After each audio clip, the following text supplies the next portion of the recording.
옛날 어느 마을, 머슴 만보기가 길을 가다 목이 말라 근처를 둘러보다 가까운 곳에 과부 금잔의 주막이 있어 들어가게 되었는데, 이보시오 주모, 여기 막걸리 한 병 좀 가져오시구려. 이에 금자가 술을 가져다 주는데, 그럼 어디 한번 맛을 볼까?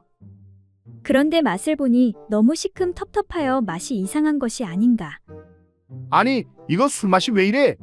이보시오 주모, 세상에 이렇게 맛없는 술을 팔고 어찌 남의 돈을 받으려는 것이오? 이건 너무한 것 아니오? 아니, 뭐라는 것이오? 우리 집 술맛이 어때서 그런 말을 하는 것이오? 괜히 남의 좋은 술을 공짜로 마시려고 시비 거는 거 아니오? 이거 완전 도둑놈이네.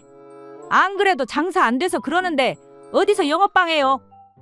금자는 남의 술을 마시고 괜한 불평으로 때우려 한다면서 만보기에게 달려들어 협박하고는 끈으로 몸을 묶는데, 아니, 몸은 왜 묶는 것이오? 남의 집 장사를 망치려 했으니 관아에 각 군장을 맡든지 해야 할 것 아니오? 이때 마침 선비 봉석이가 들어와 이 광경을 보고 무엇 때문에 승강이냐고 묻는데, 한이 묶여있던 만보기가 사실대로 설명하는데, 이보시오, 선비님. 글쎄 이 과부가 맛이 간 술을 팔고는 오히려 나에게 거짓말을 한다고 이러는 것입니다. 아닙니다. 우리 집 술은 아무 문제가 없는데 이 사람이 공짜로 술을 먹으려고 거짓말하는 것입니다. 남의 집 장사를 망치려고 하는 이런 놈은 혼쭐이 나야 합니다. 그러자 선비 봉석이가 이보시오 주모, 그럴 게 아니라 나에게 그 술 한 잔 가져와 보시오. 내 술맛을 보고 두 사람 중 누가 옳은지 판결을 내려주리다. 이에 주모가 술을 가져오자 선비는 술잔을 들고 입에 대더니 반도 못 마시고 내려놓는데, 선비님, 마셔보니 어떠세요? 우리 집 술에는 아무 문제 없지요? 하니 선비가 아무 말 없이 과부 앞으로 두 손을 내밀며 이보시오 주모, 나도 저 사람처럼 묶어주시오. 내 생전 이렇게 맛없는 술은 처음이오.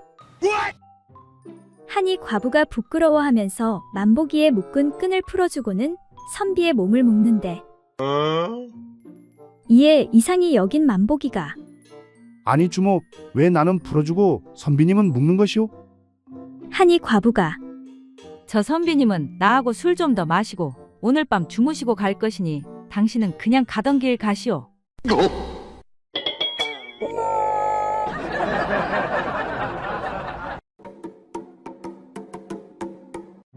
옛날 어느 마을에 나이 80이 된 노인이 젊은 첩과 함께 밤일을 하는데, 그 첩이 말하였다. 대감마님, 이렇게 일을 한 후에 만일 잉태하면 사슴을 낳겠어요. 아니, 어째서 사슴을 낳는단 말인가? 사슴 가죽으로 밤일을 하시니 사슴을 낳지 않고 무엇을 낳겠어요? 사슴 가죽이란 부드러워 시들은 노인의 연장을 빗대어 이른 말이었다. 이튿날 노인은 친구들과 함께 술을 들다가 그 일을 말하였다. 이보게들, 나는 간밤에 첩에게 큰 욕을 당했다네. 첩과 더불어 그 일을 하는데 첩이 내 연장을 보고 사슴 가죽처럼 축 늘어져 힘이 없다고 말하니 그게 어찌 큰 욕이 아니고 무엇이겠나. 그러자 다른 친구가 말했다. 이보게, 내가 당한 욕은 가히 입에 담을 수 없는 정도라네. 내가 일전에 첩과 함께 밤일을 하는데 첩이 말하기를 지금 선친의 산소 곁을 헤매시옵니까?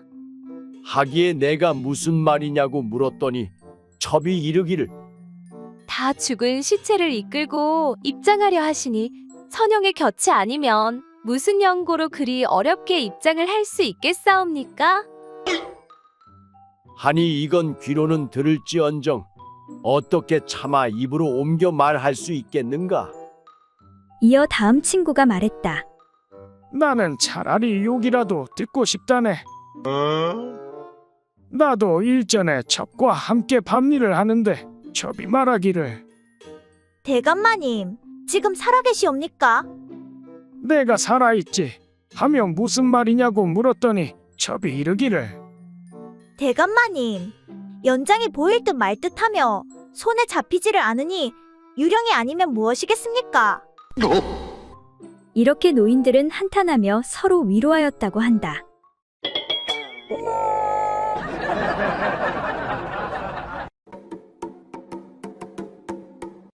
옛날 어느 마을에 어떤 부부가 살고 있었다. 그런데 남편이 하도 무능하여 집안 형편이 어렵고 더욱이 연장이 부실해 밤에 하는 그 일도 잘하지 못하여 부인은 늘 불만이 많았다. 당신이 일이 무능하니 내가 살 수가 없구려.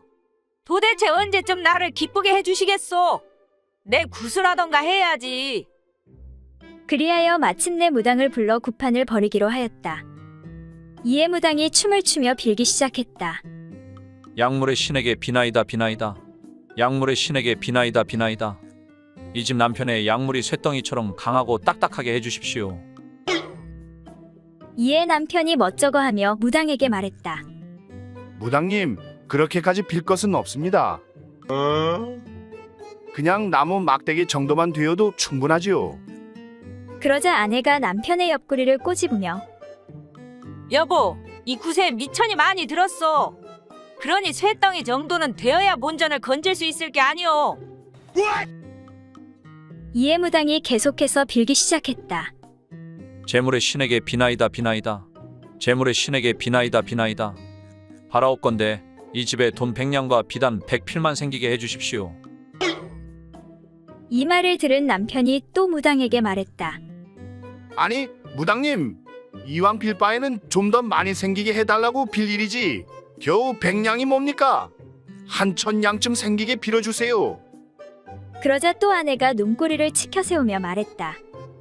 아니에요. 100냥이랑 비단 100필이면 충분해요. 그 이상이 생기면 이 인간 틀림없이 처벌을 얻을 테니까.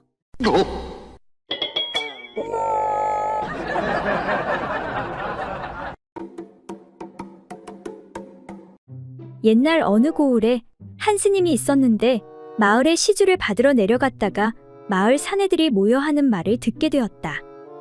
천하의 여인의 옥문 맛보다 더 좋은 것은 없다네. 그렇고 말고 세상에서 제일 귀한 맛이 아니던가. 스님은 어려서 절에 맡겨졌기 때문에 그 말이 무슨 뜻인지 알 수가 없었다. 그 뒤로 스님은 귓가의 사내들의 말이 계속 맴돌며 스님을 괴롭혔다. 도대체 여인의 옥문의 맛이 어떻길래 그러는 것인지 참으로 궁금하구나. 스님은 옥문 맛을 한번 보았으면 하고 늘 마음속에 소원했다. 그러던 어느 날 홀로 깊은 산길을 가고 있는데 스님의 먼 발치에서 한 여인이 걸어오고 있는 것을 보았다. 이에 스님은 속으로 크게 기뻐하며 아무도 없는 산속에서 저 여인을 만났으니 그 옥문이라는 것의 맛을 볼 절호의 기회가 아닌가. 그리 생각한 스님은 여인에게 다가가 정중하게 합장을 하고 부탁했다. 소승이 아직까지 옥문 맛을 한 번도 보지 못하였는데 그 맛을 좀 보여주실 수 있겠습니까? 이에 여인이 말하길 그거야 뭐 어려울 것도 없지요. 은큼한 여인은 스님 맛을 볼 수 있게 된 것이 반가워서 얼른 가랑이를 벌리고 돌 위에 누웠다. 이에 스님은 바랑에서 나무 숟가락을 꺼내서 옥문 안을 긁어내어 맛을 보더니 얼굴을 찌푸리며 이크! 이런 고리타분한 맛을 그렇게 좋다고 하니 참으로 미친놈들일세. 그래도 혹시 모르니 숟가락을 깊이 넣어 다시 한번 맛을 봐야겠구나. 이에 한껏 기대를 하고 있던 여인은 스님의 행동에 화가 나. 아니, 스님, 거기는 나무 숟가락을 넣는 것이 아니고 가운데 달린 가죽 방망이를 넣어야지요. 아니, 그게 무슨 소리요? 아, 그 오줌 눌 때 쓰는 가죽 방망이 말이요. 이에 깜짝 놀란 스님이 예끼, 어찌 세상에서 제일 귀한 음식에 그런 것을 넣을 수가 있단 말이오. 역시 속세 사람들의 말은 도무지 믿을 수가 없다니깐. 그렇게 스님은 옥문의 맛을 평생 보지 못하고 수행에 정진하였다고 한다.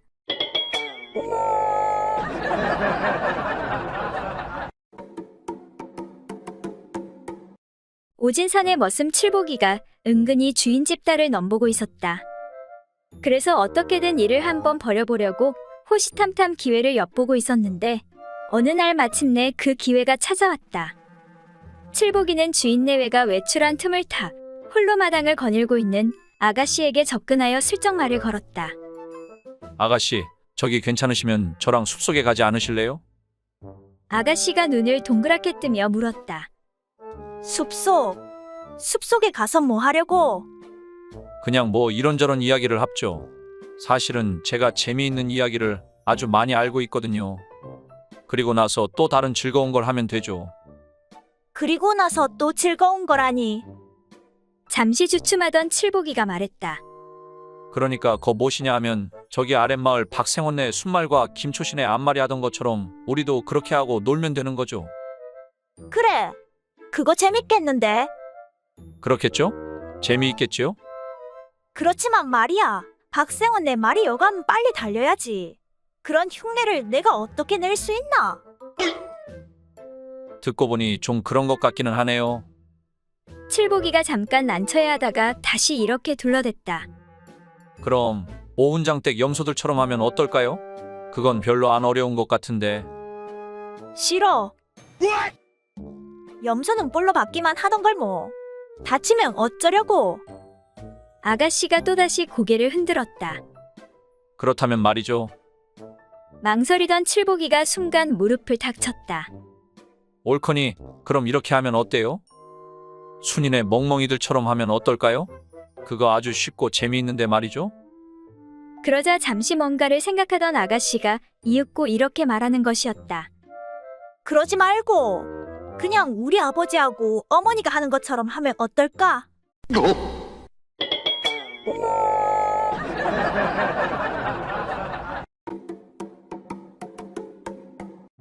옛날 어느 마을에 춘배는 덕만이네 주막에 들렀는데 형님 계셨소? 형수님은 어디 가셨소? 그건 그렇고 여기 국밥 하나만 말아주소. 자네 돈은 있고 오늘도 외상할 거면 그냥 가. 거참 쪼잔하게 왜 그러실까? 내 조만간에 한 번에 다 갚는다 하지 않았소. 이런 거짓부렁이 하지 마로. 그 말 한 지가 벌써 반년째야. 자네가 그렇게 공짜만 좋아하니까 살이 뒤룩뒤룩 찌는 거 아니겠소? 거참 말이 심하네. 형님이나 나나 뭐 나가는 근수는 비슷할 것 같은데. 내가 쌀 한 가마니 정도밖에 안 되는데. 나도 쌀 한 가마니 정도밖에 안 돼요. 그리고 형님은 키가 있는데 딱 봐도 20근은 더 나가겠구만 뭐. 말도 안 되는 소리 하지 마로. 자네 배 나온 거 봐. 삼식인의 돼지가 친구하자 하겠는데. 거말 다 했소? 그래, 말 다 했다. 국밥 한 그릇 가지고 더럽게 치사하네. 치사하면 돈 가져와. 이 짠돌아. 그때 덕만의 부인 말자가 나타나는데 아니, 왜들 그렇게 싸우시오? 아니 춘배 놈이 내가 자기보다 더 무겁다잖아. 딱 봐도 자기가 더 무겁게 보이는데. 거참 눈으로 보는 거랑 다르다니깐 그러네. 아, 싸우지 말아요. 그건 내가 정확히 알지요. 내가 경험한 바로는 당신이 좀 더 무겁소. 아 그래, 그럼 내가 실수했구만. 미안하네 춘배. 아니 이 여편네야, 근데 당신은 내가 더 무거운지 어떻게 알아? 내 이놈의 여편네를 아주 그냥. 이에 당황한 말자가 말하길. 화내지 마시오. 그래도 당신은 고구마고 춘배는 미더덕이요.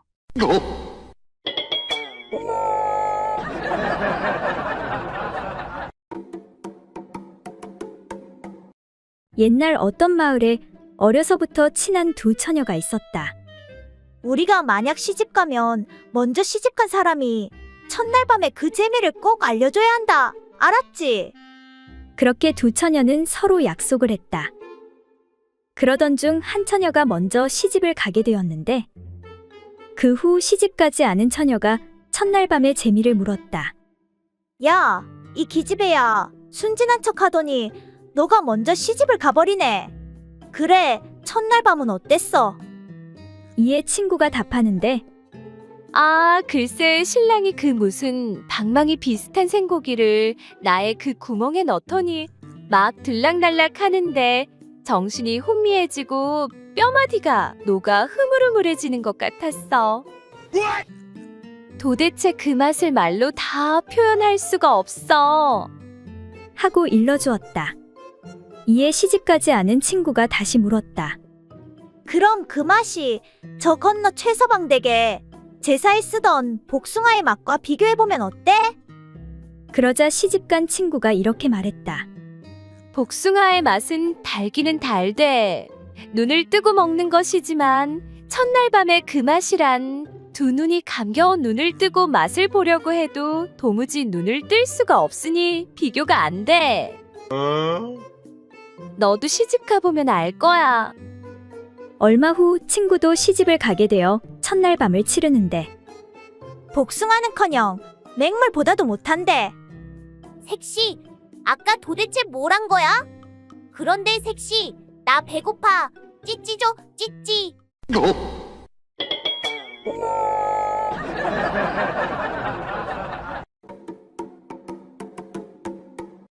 옛날 어느 마을에 한 선비가 기녀에 빠지게 되어 평소 외도를 자주 즐겼다. 그러던 어느 날 남편이 오랜만에 아내와 거사를 벌이게 되었다. 일이 다 끝난 후 그의 아내가 남편에게 불만을 털어놓으며 따지고 들기 시작했다. 이보시오 당신. 도대체 아내를 멀리하고 허구한 날 기녀에게 빠지게 된 연고는 무엇인게요? 그러자 남편이 태연하게 말하길. 그러니까 아내란 무릇 서로 공경하고 서로 분별을 가져야 하는 의리가 있기 때문인 것이오. 또한 아내는 존귀하여 함부로 욕정을 풀 수 없지만 기녀는 욕정에 맞추어 마음대로 할 수가 있지 않겠소. 그러니 기녀들과는 아무리 음탕한 일에도 마음껏 하고 싶은 대로 재미있게 다 할 수 있으니 자연히 허물이 없고 가깝게 되는 것이 당연한 이치가 아니겠소? 그러자 그 말에 아내는 크게 노하면서 말했다. 아니 뭐라고요? 내가 언제 당신더러 나를 공경해달라고 했어? 분별을 가져달라고 했어? 나도 그까짓 것 하려고 하면 다 할 수 있단 말이오. 그리고 당신이 좋아하는 그 기녀들은 여러 사내들의 놀이개라. 그것도 무척이나 헐렁할 텐데 뭐가 그렇게 좋다는 것이오? 이에 남편이 말하길. 그건 그렇지가 않소이다. 일반적으로 기녀들이란 여러 손님들과 자주 접촉을 하다 보니 자연스럽게 기교가 무척 뛰어나죠. 보통의 여자들과는 도대체 비교를 할 수가 없단 말이오. 잘 아시겠소? 그러자 아내가 남편을 똑바로 쳐다보며 말했다. 그런 것이라면 염려하지 마시오. 내 그럴 줄 알고 미리부터 돌쇠에게 기교를 배우고 있는 중이니 조금만 기다리시오.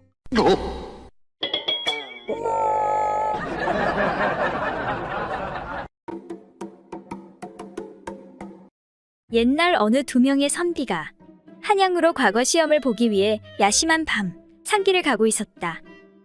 이보시오. 소문 들었소. 여기 밤마다 귀신이 나와서 사람을 잡아먹는다고 하던데. 예끼 이 사람아, 재수 없는 소리 하지 마시오. 귀신은 무슨 놈의 얼어 죽을 귀신. 그런데 잠시 후 호랑이도 제 말하면 온다더니 귀신이 나타난 것이었다. 오랜만에 인간을 두 명이나 만나다니 오늘은 포식하겠구나. 귀신의 말을 들은 선비들은 귀신에게 살려달라고 애원했다. 귀신님, 제발 목숨만 살려주십시오.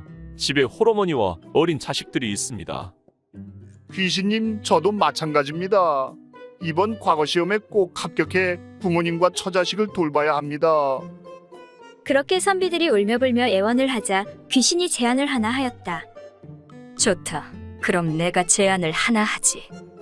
너희 두 명의 거시기 길이를 합해서 30cm만 넘으면 둘 다 살려주도록 하겠다. 그렇게 두 선비는 거시기를 꺼내놓고 안간힘을 써서 노력했지만 25cm밖에 되지 않았다. 둘 중 하나는 20cm였고 나머지 하나는 5cm였던 것이다. 하는 수 없구나. 둘 다 오늘 나의 밥이 되어야겠다. 아이고 귀신님, 제발 살려주십시오. 부탁합니다. 귀신님, 살려주십시오. 선비들은 울며불며 다시 귀신에게 애원했다. 그 말을 들은 귀신은 할 수 없다는 듯 말했다. 좋다. 그렇게 간절히 부탁하니 내 특별히 다시 한 번 더 기회를 주도록 하겠다. 거기 5cm짜리 놈은 살려줄 테니 그냥 갈 길 가도록 하여라. 귀신님, 정말 감사합니다. 그리고 20cm짜리 놈은 남아서 나랑 잠깐 볼일 좀 보고 가야겠다.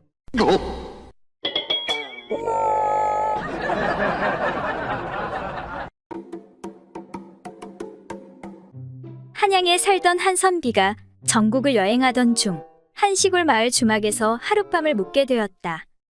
그런데 그 집에는 예쁘장하게 생긴 젊은 딸이 있었다. 아니, 이 시골에 이런 미인이 있다니. 선비는 머무는 동안 기회를 보아 밤에 몰래 처녀를 유인해 옷을 벗기고 마음껏 데리고 놀았다. 이것이 바로 음양의 이치라는 것이오. 잘 아시겠소? 네, 선비님. 음양의 이치가 너무나 신비로워요. 그런데 이튿날 갑자기 처녀가 복통을 일으켰다. 아이고 배야. 아이고 배야. 어머니, 배가 뒤틀리고 아파요. 처녀가 배를 움켜쥐고 뒹구니 처녀의 모친이 어쩔 줄 몰라 발을 동동 구르다가 이웃 봉사에게로 달려갔다. 우리 딸아이가 무슨 잡귀신이 들었는지 갑자기 배가 아프다며 뒹굴고 있으니 점을 좀 쳐봐 주시오. 곧 봉사가 점을 쳐서 점괘를 보더니 다음과 같이 말했다. 혹시 그 집에 남쪽 지방에서 온 손님이 있어? 남쪽 지방에서 온 사람의 육침을 이용해 치료를 하면 나을 수가 있다고 나오는데. 남쪽에서 온 손님이라고요? 우리 집에 한양서 온 손님이 머물고 있긴 한데 그런데 그 육침이 도대체 무엇이요? 나도 잘은 모르겠는데 어쨌든 그 손님에게 육침을 좀 놔달라고 해보시오. 그러면 복통이 깔끔하게 나을 것이오. 처녀의 모친은 집으로 돌아와서 묵고 있는 손님에게로 갔다. 그리고는 딸의 복통과 봉사의 점괘를 얘기하고는 선비에게 부탁했다. 선비님, 딸의 복통 때문엔 남쪽 지방 사람이 가지고 있는 육침이 필요하오니 혹시 가지고 계시면 그것을 좀 빌려주십시오. 내 그 은혜는 잊지 않으리다. 이 말을 들은 선비는 웃으며 답했다. 부인, 내가 육침을 가지고 있습니다만 귀한 물건이라 함부로 쓸 수 없으니 혹시 따님을 나에게로 데리고 오면 내가 치료를 해주겠소. 그리하여 선비는 또다시 처녀와 재미를 보았다. 복통이 나으려면 육침을 몇 번 더 맞아야 하느니라 알겠느냐? 네, 선비님. 내일 또 오겠습니다. 그리고 다음 날 선비님, 어서 나와 보시오. 급한 일이오. 우린 관가에서 나왔는데 같이 좀 갑시다. 아니, 내 아무 잘못도 하지 않았는데 무슨 일로 그러시는 것이오? 사또께서 복통으로 쓰러지셨으니 어서 빨리 육침을 챙겨 우릴 따라오도록 하시오.